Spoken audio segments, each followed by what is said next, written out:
Animal manure management extension educator at Nebraska, and I am working with the Soil Health Nexus, or have been working with the Soil Health Nexus for a long time, because manure and soil health go hand in hand, in my opinion. So we'll go ahead and get started here. So the Soil Health Nexus is a university-led research, not necessarily a researchers, but research-based team that is dedicated to increasing knowledge that is research-based and focused on soil health. And we put out extension resource and other resources like these webinars. Also, just as a reminder, there is a demographic poll. We do need that data, as all extension does, for our funding. So if you could answer that, that will make it go away for you as soon as you make that go. So our team does include representatives from all 12 North Central region states, because we are North Central region based, but we do have a much wider reach than just the North Central region. So with this, how this works today, we have a presentation, which is Quirine, and I will introduce her in a minute. And then we will have some Q&A time, and then we will actually break out into smaller breakout rooms and be able to talk about the topic as well as other things related to soil health. So with that, Quirine Ketterings is here today. She is going to talk to us about manure and microbes and whether or not they are the key to sustainable crop production. Dr. Quirine Ketterings is a professor at Cornell University focused on nutrient management in agricultural systems, and she is also serving as the lead for the nutrient management SPEAR program there at Cornell. We will come back to this. This explains what the breakouts will do. Again, you're going to talk about anything related to soil health, particularly about the particular presentation that we have, but as well as anything else. And please let us know if you have topics for future webinars. We will have 5 different rooms available to you. You'll be able to click on which one you want to go to, and we'll take it from there. Before we get started, I want to remind you to come back on July 17th. We are going to have Alan Franzluvers from the USDA ARS, who is going to talk to us about activating the soil at the surface. So with that, I'm going to turn it over to Quirine, and I will be back at Q&A time. Excellent. Thank you very much. Let's see if my screen sharing works. Does that look okay? Yep, looks good.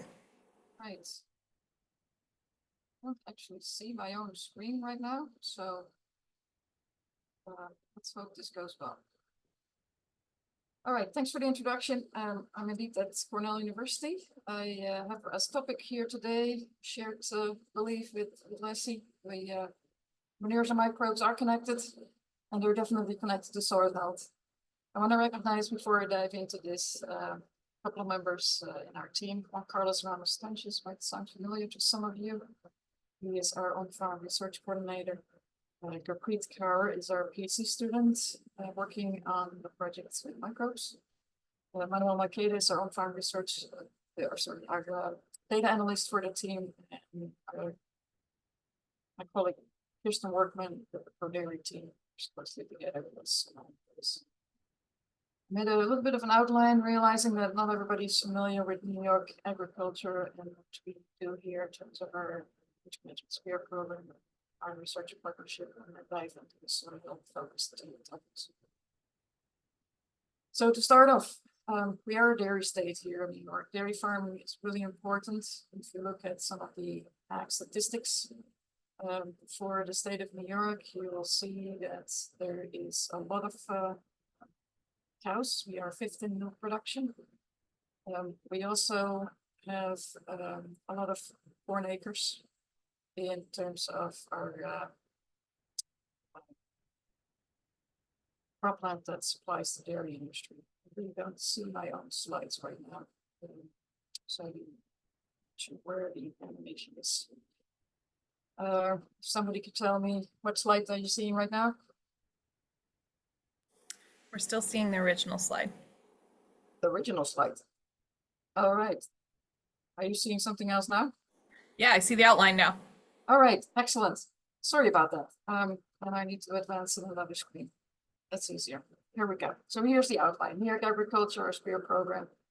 on-farm research, and then I'll dive into soil health part. So New York is a dairy state. We have a lot of cows in the state of New York. We're ranked 5th in milk production overall. We have about 500 CAFO farms, concentrated animal feeding operations, which are the farms that have 300 animals more. We have our land base, our acreage in the state of New York, that is for a large part servicing the dairy industry. So we use the crops like hay and corn, silage and grain as the predominant crops here in the state. And altogether, about 600 acres of corn grain. This is stats from 2023, 430 acres of corn silage. Typically, it's a little closer to 50-50, but this is what it was in 2023. The CAFOs in our state, concentrated animal feeding operations, are scattered throughout our landscape. Large ones, over 700 animals, and we have medium ones with 300 to 700 animals. These are the medium farms scattered throughout the state. We also have a large water resource in New York. Our agriculture, in terms of field crops, is not irrigated. We have a lot of rain falling on our acres. We have a lot of below ground aquifers as well that supply our cities with drinking water, in our rural areas with drinking water as well. So it's really important for us to keep clean water clean, to work with the agricultural industry to see how we can best do that. We're not isolated. We are connected to the south, to Chesapeake Bay watershed, to the east, to Lake Champlain, together with Vermont. And then we also have connection with the Great Lakes towards our north, the north of the state and the west of the state. And because of these connections, we're impacted across the board, working in partnership with many of our surrounding states to address agriculture, production, and environmental management. Now, I joined Cornell almost 24 years ago and started the Nutrient Management Superior Program, an applied research and extension program for the state of New York. It's part of the land grant mission. Ultimate goal of our program is to have impact. So we do a lot of research, but the research paper is not the final impact. The final impact is when there's a management change or a new tool released or a policy change that is based on some of the science that we put together. So our mission is development plus the implementation of beneficial management practices at field and farm levels. We want to contribute to agriculture and environmental management policy, have a seat at the table. We're not the regulator, but we want to be involved in the discussions and see if we can contribute from our point of view. Engage farmers and on-farm research and train students to be part of future solutions as well, going with future solutions. Our land grant university guidelines impact about 1 million acres in the state of New York. We have an on-farm research partnership that touches about 175 projects, producers last year, and we worked with a lot of students to do this. So far, about 150 students, 150 and 60 students total. Key for us is relevant questions, sound science, agriculture profitability, and protection of the environment. So the crops in the state of New York that we work with in terms of this mission, corn silage and grain are the number 1 and 2. We also do our work with cover crops,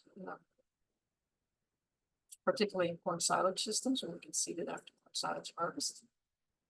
We work with double cropping, did a lot of work on double cropping with triticale as a forage in corn silage rotations. And currently we also are focusing a little more on forage sorghum as a potential alternative to silage. We've done a lot of manure-related work over the last 24 years and continue to do so with new equipment coming out and technologies developing. Manure studies, including studies for corn, silage, and grain fields, but also manure injection into hay fields and often grass fields. Our program has 6 major pillars. The first one is the land grant university guidance. So we are responsible for developing those, making them available, and helping with the implementation of those guidelines and keeping them current. We also have a focus on soil health, climate resiliency, precision ag, dairy sustainability. We have an on-farm research program with our students with internship programs. and partnerships with consultants throughout the state as well. So the on-farm research partnership, that's the one I want to zoom in for this particular presentation. I recognized early on that a single group of a couple of people on campus is not going to have the impact that we need to have as a land-grant university. We really need to partner. So there's great power in coordinated on-farm research, bringing farmers together, bringing consulting firms together, and looking at how can we come up with the most relevant questions and science-supported answers and policies and tools.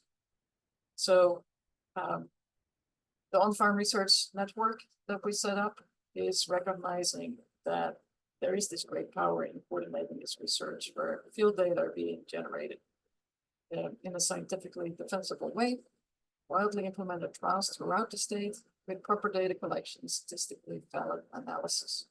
So we have been inviting farmers and consultants to partner with us on this on-farm research partnership. Go to the website, you'll find the listing of a number of projects we have. Last year, we almost had 275, just shy of 275 research programs with farms, individual farms. Some participate with multiple projects, others with just one. But this slide gives an overview of different projects we have ongoing. There's two of these projects that I want to zoom in. One is yield and yield stability zones, and the other one is the value of manure. Both of these projects are connected through soil health and manure use. And this is where manure, microbes, soil health all come together. The first one, yield and yield stability as soil health indicator, came from the realization that in our cropping systems, we actually have a really good soil health indicator. And that's the plant itself. That's the yield that it gives us at the end of the season. So with this particular project, we started looking at yields as sort of a bioindicator. If a plant produces really bad in one location, really good in another location, and it tells us something about that location, including the soil health of that location. It's a fairly recent, well, almost 4 years now, was publication that I put on the slide here. There's a couple of really interesting statements in this one. The one that was at the bottom of the abstract is one that I really resonate with. Scientists should embrace soil health as an overarching principle that contributes to sustainability goals rather than only a property to measure. The sustainability goal here is to produce high yielding crops consistently, sustainably over time. So yield became really important in our group, and we had a chance to really dive into this when yield monitors came in place. And those of you who are working with grain probably realize yield monitors have been out for a long time. But for silage, for silage, it took a little longer to get reliable yield monitor systems in place. We now have them. We can rely on some of these technologies now. Not perfect, but greatly improved.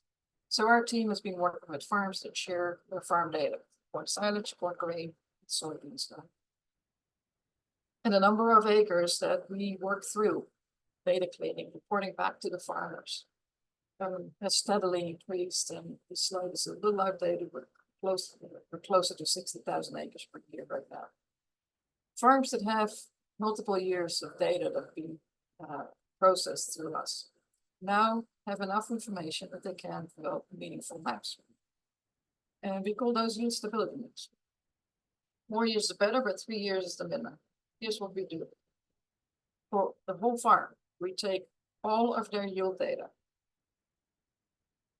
and we, on a 2x2 meter or 6x6 feet resolution, and we plot them in this chart.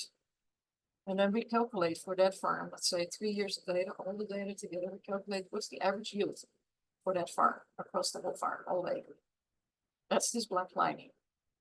In this case, 20 tons per acre corn silage. Then we can also calculate the variability in that yield over time. And that's a temporal variability. So how variable is it from year to year? can also do that at the whole farm level. So you get an average standard deviation for the whole farm. The fields that are above this are unstable.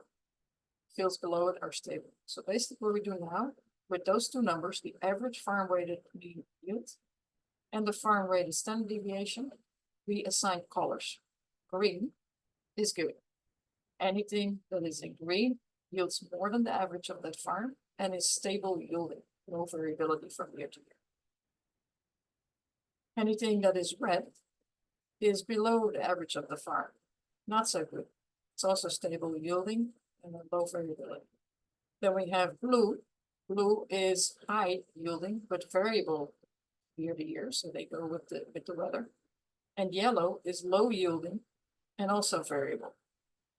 And with this approach, every single area on a farm field that has at least 3 years of data can be mapped in one of those 4 colors. So then we generate these yield stability maps. Now these are basically based on yields only. Yields, primary yields of corn silage in this case. Where the color tells us that some areas are better, Q1, green, than other areas, the red ones, and that some areas are very variable, depending on the weather that year, blue and yellow. Okay, so that's a map, an example of it. The main questions when you see these maps, when we give them back to farmers, is why is green green? Why is red red? And what causes yellow and blue to be so variable? There are multiple reasons. Farmers can sometimes point it out right away. Sometimes we have to dive a little deeper. So we have research ongoing to try to figure that one out. And it includes the soil biology, microbiology components here. So not just physical and chemical soil health, but also biological health. The next question also that we're working on is how to manage those zones so that we create more green and less red. And more green also and less blue and yellow. So that's the yield and yield stability zone concept. Second one is the value of manure. And those of you that work with manure will recognize that manure is an incredibly resource. It contains all 17 essential nutrients. It supplies nutrients not just when it's supplied, but over time as well. Slow release fertilizer component to it, contributing to supply for our system 3 years. We have a crediting system in place in Europe that recognizes inorganic nitrogen as being available in the year of application and the organic nitrogen sources needing to be mineralized over time, becoming that slow release fertilizer. If you want to see more detail on how we do that, Carlos created a online calculator that reflects the manure crediting system we have in the United States. To this link. Now in 2016, a local farm approached me and said, hey, I want to do some manure studies. He had a piece of equipment he wanted to test. He wanted to see what the nitrogen benefits were from his manure application. So we put in this trial, and you can see 3 strips that have an arrow. Those are strips where manure was applied, and then 3 strips where manure was not applied. And as you can see, the rest of the field of manure. You can quickly see that the 3 strips where manure was not applied are much yellower than the rest of the field, immediately signaling the benefits of that manure. That's, with side dress applications, we put 6 different grades out, from 0 to 175 pounds of nitrogen per acre side dress in plots. And we compare, for example, the 0 here for the strip that had manure with the 170-pound treatment in the strip that didn't get manure. You would tell probably from this picture as well as the rest of us would that the manure strip looks better, even though it didn't get any fertilizer. The data were showing that too. So we were trying to get curves out of this. What we got was a response curve in gray for the plots that did not get manure. We did this 2 years in a row, 2016 and 2017. And when manure was applied, the line was flat in all 3 scenarios. What we also noticed was that the brownish orange dots here, the manure line, the yields were always higher than what we could achieve without the manure, with fertilizer only. So the brown line was always showing higher yields than the gray line was ever able to achieve. We could not get there with fertilizer alone. It was not limited by nitrogen fertilizer.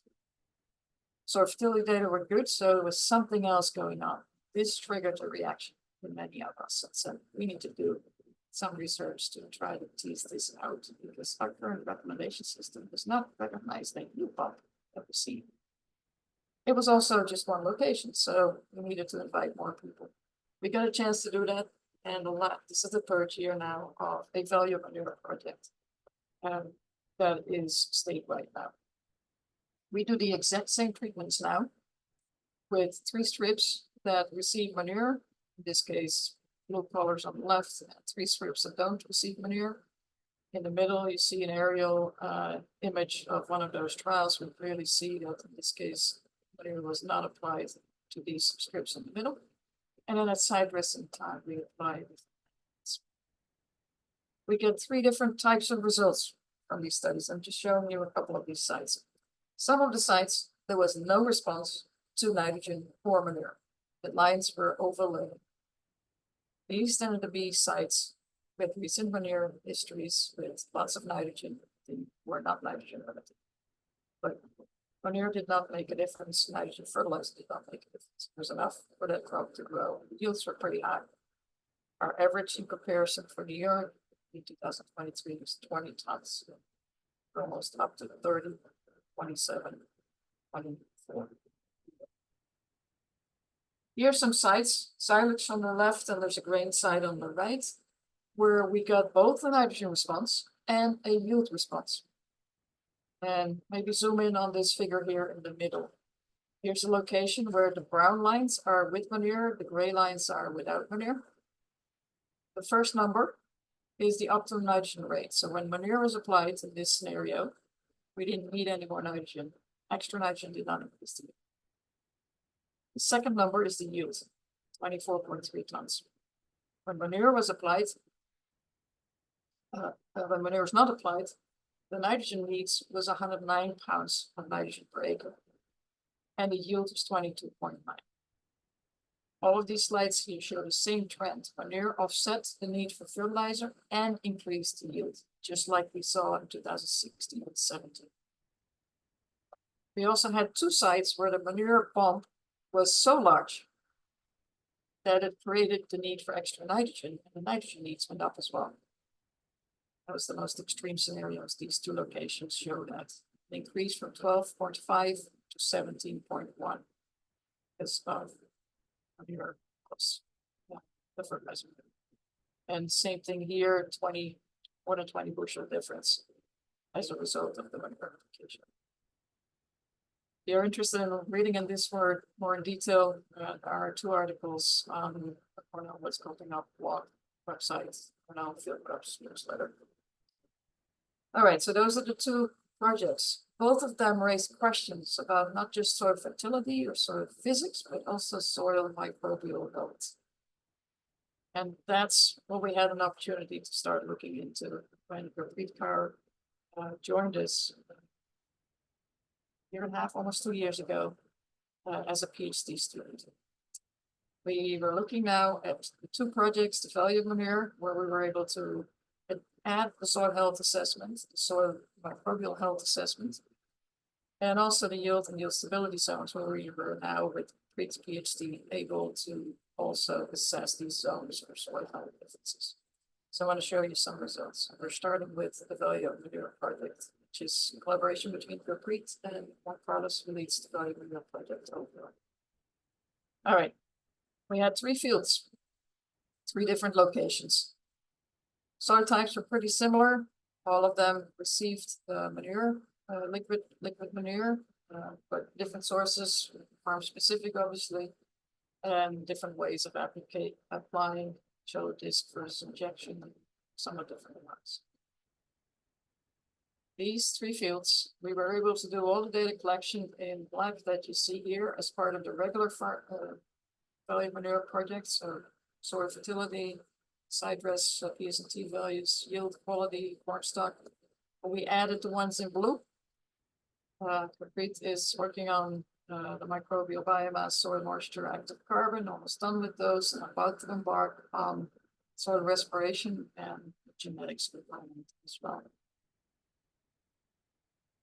Those three fields, just to recap for the yield part, field A really needed the manure and an extra nitrogen. We had a yield bump and a nitrogen increase.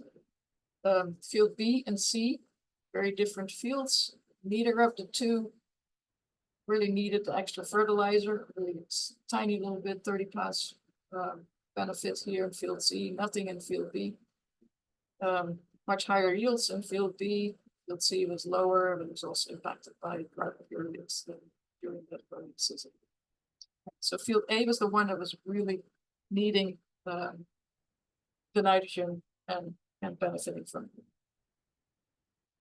I want to zoom in on one measurement specifically that Quirine is working on. That's the microbiometer, a test kit that estimates microbial biomass, now also biomass, microbe to fungal ratios.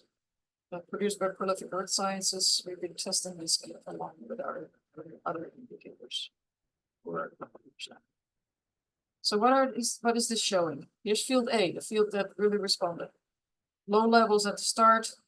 You see a little bit higher levels at side dress time with the second round, and then at harvest a little higher. Manure doesn't seem to make a difference, but it's beginning to separate itself out towards the end of the season. Okay, that's field A. Take a look at field B. Microbial biomass starting point, not so much different than field A, but at pre-side dress time, much higher levels. And then at harvest, higher levels yet. So we also see that increase in these fields in field B, but it goes more rapid than in field A. Now field C started out much higher. And here's where the manure activated the microbial biomass already at planting. The applications were all before planting. And this field stayed high throughout the season. So three very different fields, very different results. What they have in common is sort of the field A and B, the increase over time, field C, the consistency, and the impact of manure in field C that was significant in the at planting measurement. We look at planting. What does this tell us? Well, in terms of where we expect the yield benefit and the nitrogen needs, it doesn't really tell us much. Because field C shows a higher microbial biomass. I might have said, okay, that it doesn't need any extra fertilizer. It might have enough microbial biomass to mineralize nitrogen, but A and B were similar. And in reality, A needed it and B didn't. At side dressing, the trend reflects our side dress needs, and it reflects the yield bump as well. So the side dress measurements are lining up much better. At harvest, have to tend to agree with each other again. Not a good time to sample. So out of these three times, the side dress time seemed to tell us the most, but the difference from at planting to pre-side dress is meaningful as well. We had a couple of other indicators. Loss on ignition. This is what people get reported if they send samples to a regular soil fertility soil testing lab. No real big difference. Field C a little bit higher, no trends over time, but I would have been able to predict any nitrogen needs based on this. We also run active carbon. Similar, field C tends to have somewhat higher numbers, but again, not enough to distinguish and make decisions based on. So out of these three indicators, microbiometer seems most meaningful. We had those two projects, the value manure and the yield stability zones. I just showed you some results for the value manure. What about those yield stability zones? Remember, those were the zones, green was good, red was bad, high yielding versus low yielding. Blue and yellow are variable. This is a project that took an enormous amount of people to take the samples and complete. So I want to recognize all the partners here including mineral marketer data analyst as a key partner with creating this project.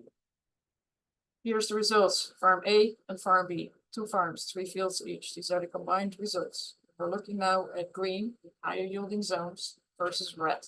These are stable yielding areas, but high yielding in green, low yielding in red.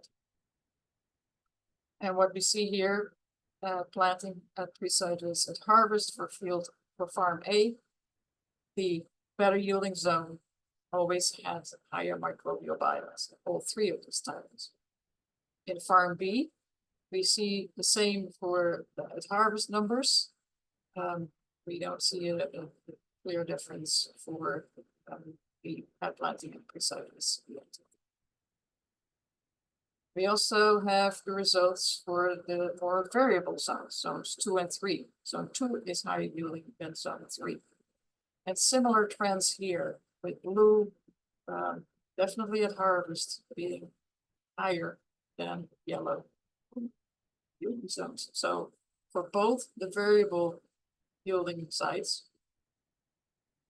the stable yielding sites, green and red, and the variable yielding sites, blue and yellow, microbial biomass is enhanced when the yields are higher. It wouldn't look like a clean direct connection between yields and microbial biomass. That tells me that microbial biomass might be a good indicator for us to zoom in. Those are the results I wanted to share. We have ongoing work. More sampling is taking place. We did 3 sites for the value manure last year. There are 9 sites this year. We did all 9 of those with the same timings, same sampling. The lab is almost ready. This is our lab manager, Sanjay Gami, is almost ready to start the soil respiration measurements. Shout out for your speaker next month.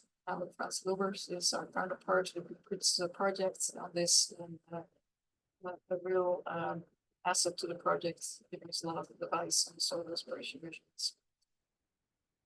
We're setting up to do DNA extractions with our interns as well this summer, so that we can go in the direction of finding out indicators in terms of microbial diversity and standards. With that, diving into a wrap up. Manure and microbes, are they key to sustainable crop production? Our short answer is absolutely. Yield and yield stability are soil health indicators of real importance. Manure can offset fertilizer needs and boost yield. Field history plays an important role in evaluating the yield enhancing effects of manure application. And that manure addition seems to be really effective in enhancing microbial activity, biomass, for fields with the longest manure history. So it's not a one-time benefit, it's a longer-term benefit. Microbial biomass increases over time, and that's one growing season that we have. We'll see how that pans out this year. And work is ongoing with additional. So yes, manure and microbes, for me, for our team, they are key to sustainable crop production. We just need to understand that better and see how we can manage that. I want to acknowledge our funding agencies, a lot of funding agencies involved with the various projects that come together here. And also thanks to both the Soil Health Digital Café series for inviting me to give this presentation here today, and the entire program team leading this research. Repeat Manuel and with that, questions or Manuel would like to proceed with them. Well, thank you very much, Quirine. It was very good presentation. If you have questions, I'm going to go ahead and open it up so you can either unmute yourself and ask that question, or you can put it in the chat box. That's totally okay. In the meantime, I want to remind you, I'm going to go ahead and share my screen again. And remind you of the breakout sessions that we'll do afterwards, and remind you to come back next month for Alan Franz Lubers. Thank you, Quirine, for promoting that, because I know that a lot of people are looking forward to hearing from him. So with that, are there any questions that you have for Quirine? I'm not seeing any in the chat as of yet. Is there anything you want to know from the audience, Quirine? I couldn't see who was on the call when I was presenting, but I see Gurpreet. Carlos is on here as well. Just want to recognize their leadership role and the work we do. So a question that it occurred to me, what are you doing long term, like when you're applying manure on these fields, are you doing long-term microbial? So are you going back a year or two later and seeing what the microbial biomass is there and following those yields for multiple years beyond that first year? Yeah, so we started this when Gurpreet joined us. She came in with a master's degree in microbiology, which was a level of expertise we didn't have in our team before that time. So our first measurements were last year. And with the value manure study, a number of sites from last year are carried over. So we're looking at second year effect of the manure application. And I don't know the exact number we have, but we have a number of carryover sites that we will be able to follow. Wonderful. I'm excited to hear about that because I feel like I think it's probably, I know I hear from producers, I can see where I put manure on 5 years later. Is it because of those microbes or is it because of the nutrients? I don't know. I don't know the answer, but I know that you can certainly see that. So I'm curious to see what you learned. Amy asks, have you done any research on soil structure improvements or decreases when it comes to manure as a soil health indicator? We, so it's not a person on the call, I see. Isa is our new PhD student. Manuel and Isa are working together now on a soil compaction assessment study in the zones as well. So structure improvements takes years to see that develop over time, right? So for these particular studies, the zones allow us to do that, and see where the compaction is and what happens over, especially over a field. In terms of the longer term effects, we are part of the Dairy Soil and Water Regeneration Project, which is a initiative by the Dairy Management Inc. and Soil Health Institute. That is a 6-year project where we are doing all sorts of soil health measurements as impacted by advanced soil health practices like reduced tillage, manure, compost sources, different manure products. And that study does allow us to follow what happens to all these sort of physical, sort of chemical, and now also microbial indicators. So it's in December that one too. So I can't give you any final answers at this stage. It's ongoing work. These type of things take time. Hello, my name is Doug Billman, and I'm working with the Ohio dairy industry on some manure sustainability projects. Of course, in Ohio, we have Great Lake issues. So my first question has to do with, and it doesn't sound like you quite got there yet, nutrient sustainability. In other words, like edge of field loss or whatever, is it the nutrients being more stable in relationship to that microbe from the manure thing? Because I think for us that's very critical. If we can prove that that's a nutrient holding piece. And have you done much with that, or is that coming forward, I guess? And then what was the application rate for the manure, and are you limiting those on nitrogen needs or phosphate needs? Yeah, that's a really good question. We, as I mentioned, we did not have the capacity in our team to really dive into the microbial aspects of it in the past. So for us, this is a new development, new learning opportunities. Okay. The buildup of microbial biomass, the ability to hold on recycle nutrients is really key to all of this. So it is a very relevant question. We have rainfall simulation studies going on. in a partnership with Auburn and Oregon State University and FCS, with the goal of evaluating runoff and leachate losses of nutrients, including Okay. phosphorus,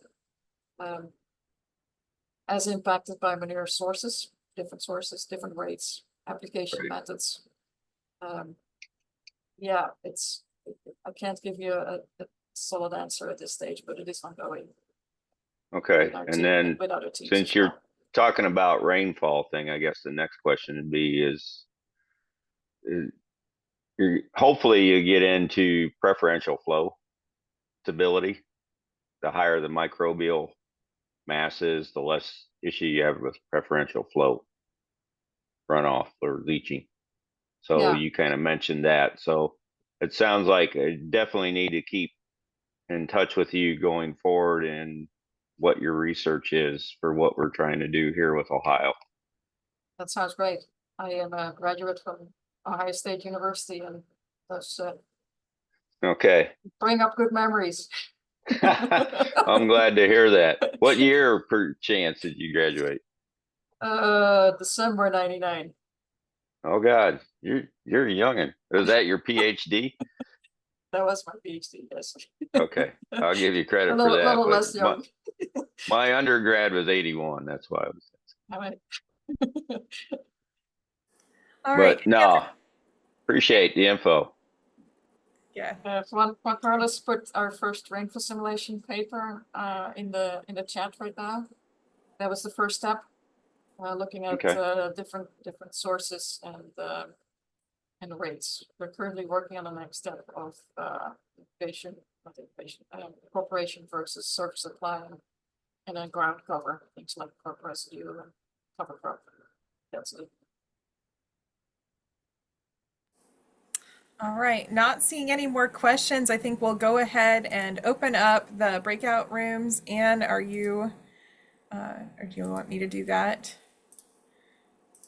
I can do that here. I got it. You're good. All right. So you should all be out the opportunity to choose a breakout room, and we'll talk to you then. And Quirine, you are welcome to stay and join a breakout room as well. I don't know if you get the pop-up or not, since we have you listed as a co-host. Is there a particular room that you would be interested in going to? To join the farmer group. Into the But farmer group. I see it here, so I can join. Okay, you can go ahead and join.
Hello, Ron, how are you?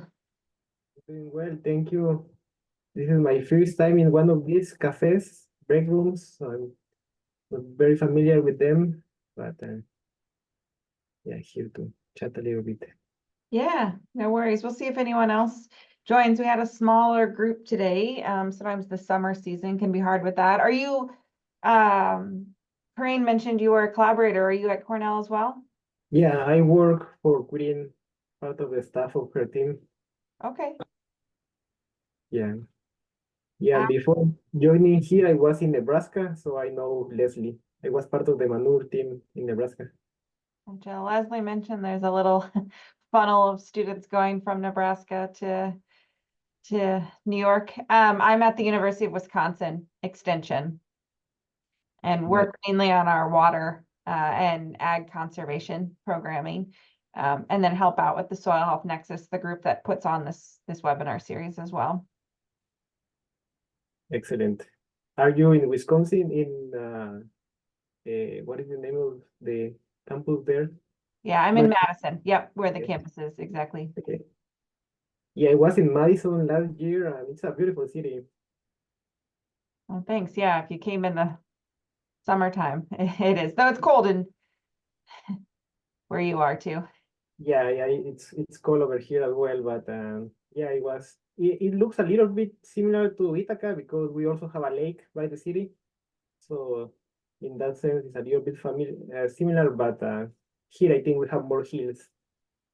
But it was cool to see also the dairy system you have there. Yeah, it is really flat out here. I'm originally from Virginia. We have lots more like rolling hills type of thing. And then I actually grew up in Pennsylvania, like outside of Philadelphia area. Yeah.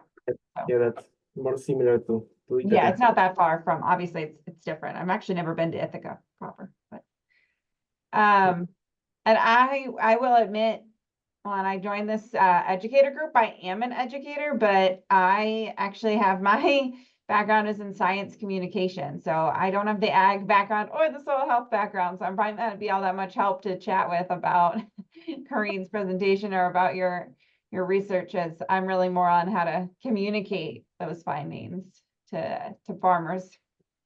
Yeah, that's very interesting. That's, I think, a very important piece. And for us, we are always looking to find ways to improve how we communicate what we do, especially to communicate it with farmers and stakeholders. And for me personally, it's also very important and challenging to know what a farmer wants to know, how to share it, what other stakeholders outside of the farming community should know. And with topics like manure, I think they're a little bit sensitive at sometimes, and so Yeah. it's delicate to see how we balance what we say outside and how we communicate with both the farming and the non-farming community. Yeah, there's definitely this, like, especially with manure, like the sentiment that we don't want to be over-regulated feeling, that can sometimes, usually that's towards the state or the feds, but sometimes with extension, it can come in or seep in. What type of producers are you normally working with? We work mainly with dairy producers and Okay, mainly with large CAFOs. okay, Mm. yeah, we have a lot of similarities here in Wisconsin, in terms of that. I know. Yeah, I actually mainly think of New York because I know you guys have quite a big managed grazing group out there. We're getting more of a managed grazing kind of community here, even when it comes to dairy, though obviously it's more common in beef. And so I tend to think of it a little bit more like that. But yeah, certainly with that. And then we have a large group of one of the groups that we work with is like private manure haulers as well, because they're kind of a piece of the equation when it comes to distribution of manure or manure regulations and manure spills. So not really thinking about it necessarily of like the soil health piece of it, but thinking a little bit more of like the logistics involved in manure application.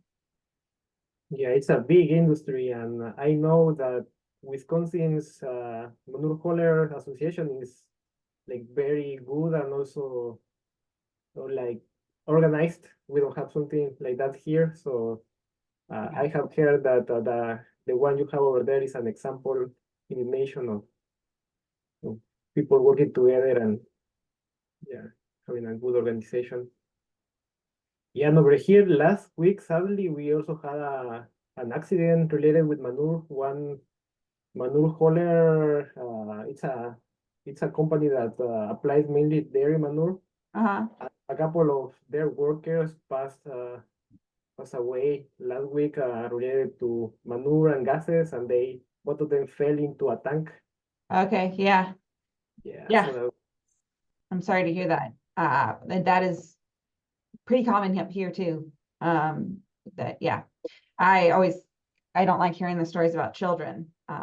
because that will probably happen at least a couple times a season of kids on dairy farms, falling in. But then there's also, I don't know, like the drag lines can be really powerful if that's one of the things. We have an extension educator here. He's like funding to work on that piece of his portfolio has decreased, but he does do some like manure haulers safety and manure safety, because that is a concern, I think, just when you're talking about that quantity and with like the pull of those drag lines, it's kind of nuts.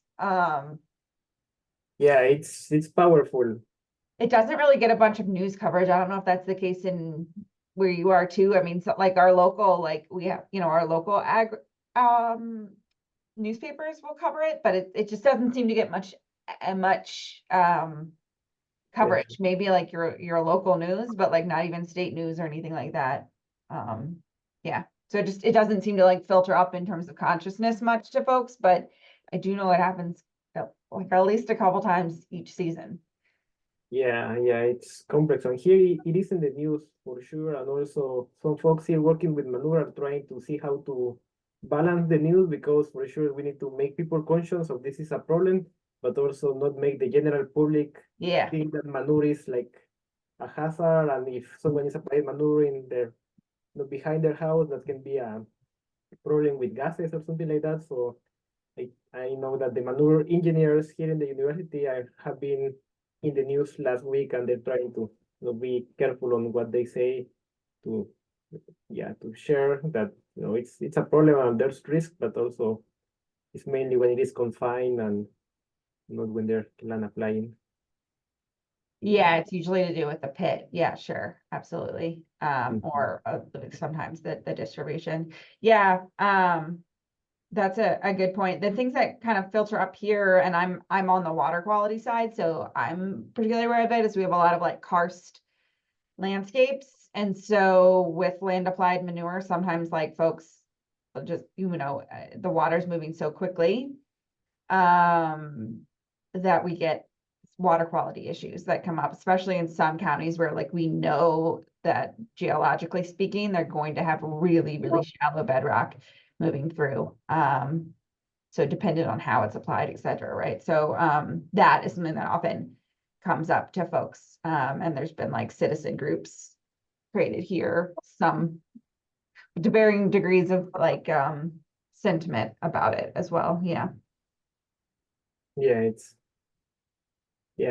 interesting. We think have similar issues here, and we are in the Finger Lakes region, so there are, I think, there are 7 or 9, and there are some watersheds and cities that are more cautious about the role of ag, and some of them are a little bit more not sure if aggressive, but they're more active on trying to see what ag is doing and trying to have a better idea, which is good. But also I think what the other guys do here that work more with those kind of audiences were telling is that some cities are very concerned about manure and nutrients, but also they are using water from the lake, and the people doing the treatment of the water know that it is good water, and the treatment is fairly good compared to other sources because the water is in good shape. So they try to target those stories to share that and make it more,